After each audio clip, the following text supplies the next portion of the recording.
If you've ever been in love or got lost in a daydream of romance, you may have gotten the idea in your head that those intense feelings of true love will last forever. But real love is more than just the initial feelings of butterflies. The strong attraction and the intense feelings that come with romantic love may fade in and out during a long-term relationship. Relationship specialist and psychologist Mark E. Sharp, PhD, explains that after those beginning feelings fade, most couples are left with feelings of connection and affection. Even so, most couples have to work to keep their relationship lasting. Even those who experience real love that lasts the test of time have to work at it. So, how do you find a love like this? Where do you even begin? That love to give, but to who? Love can take a lot of work, even if it's for yourself.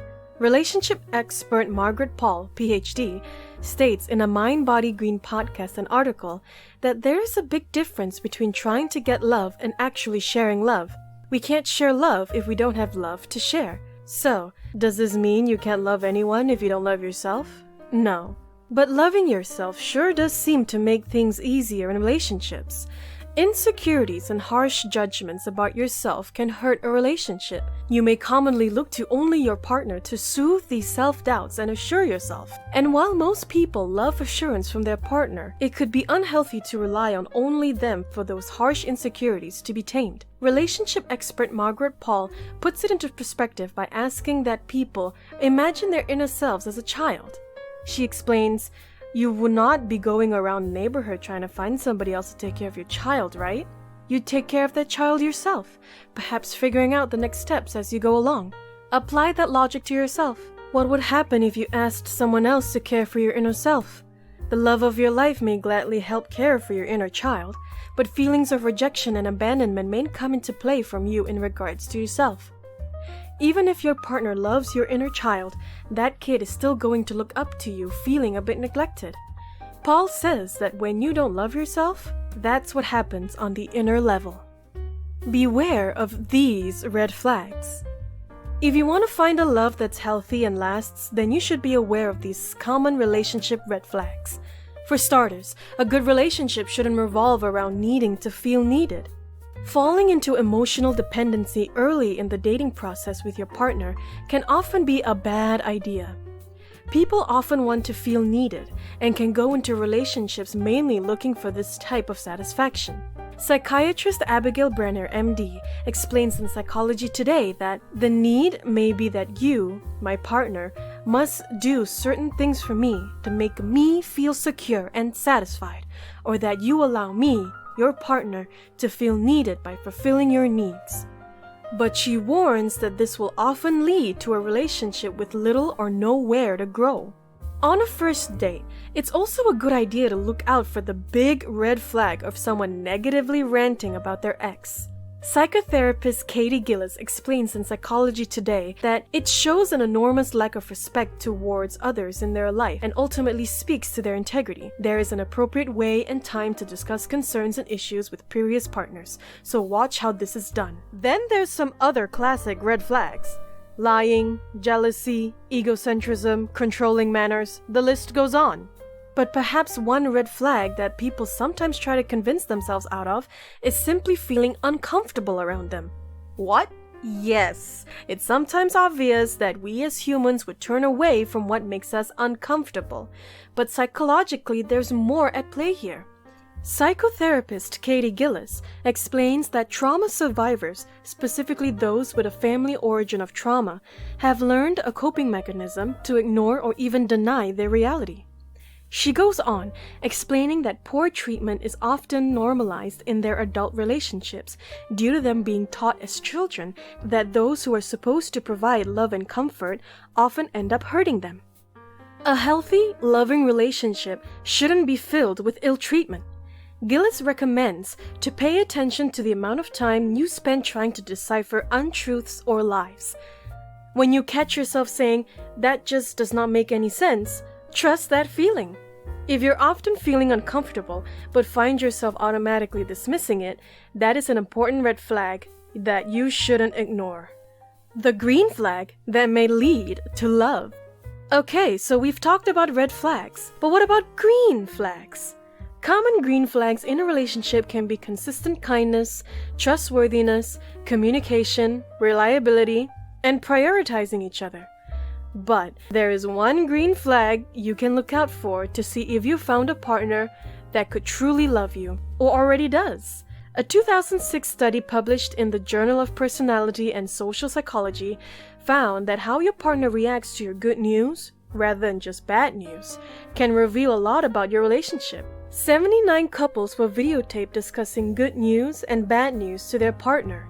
Researchers observed the partner's behavior and response to hearing the good news and bad news.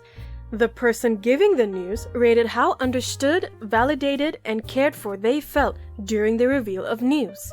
After 2 months, the researchers checked in on those couples again and found that responses to positive event discussions were more closely related to relationship well-being and breakup than were responses to negative event discussions.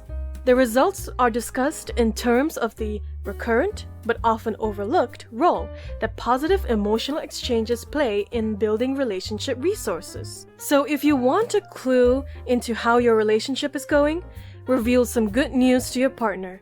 Do they passively approve or show genuine excitement, mutual delight, or are they a bit detached in response to your joy? If you're mutually sharing the happiness this good news brings, then that seems like a pretty green flag.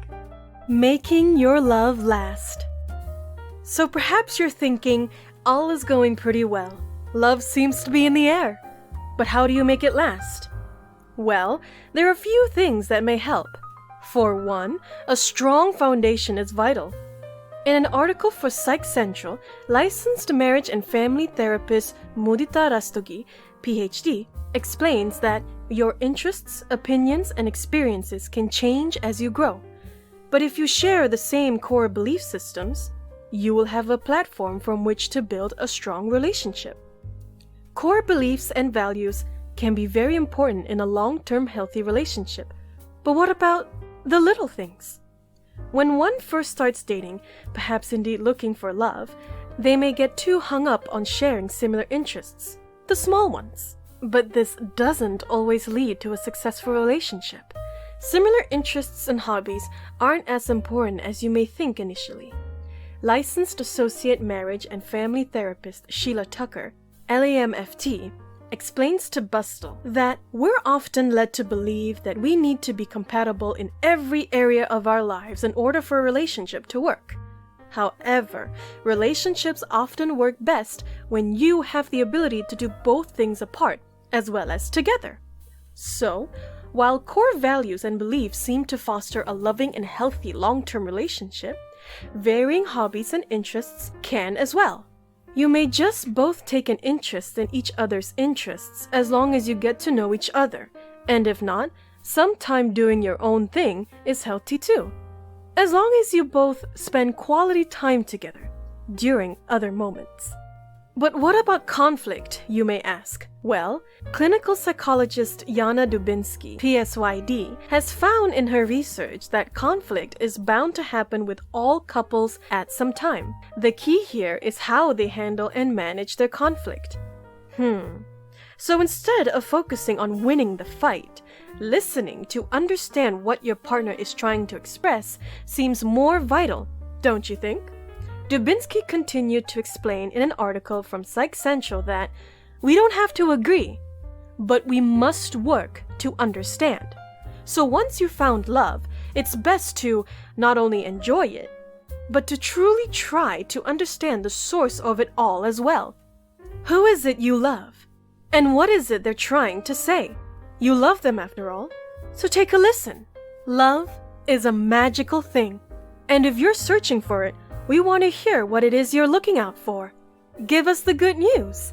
Comment down below what it is you're looking for in a loving partner. You can't always rely on signs to find love. Sometimes things simply don't work out, but rather use those signs and relationship flags to find a partner that could just one day be your love. Hopefully, one that lasts that test of time. If you both put in that commitment and work often, every long-term relationship needs.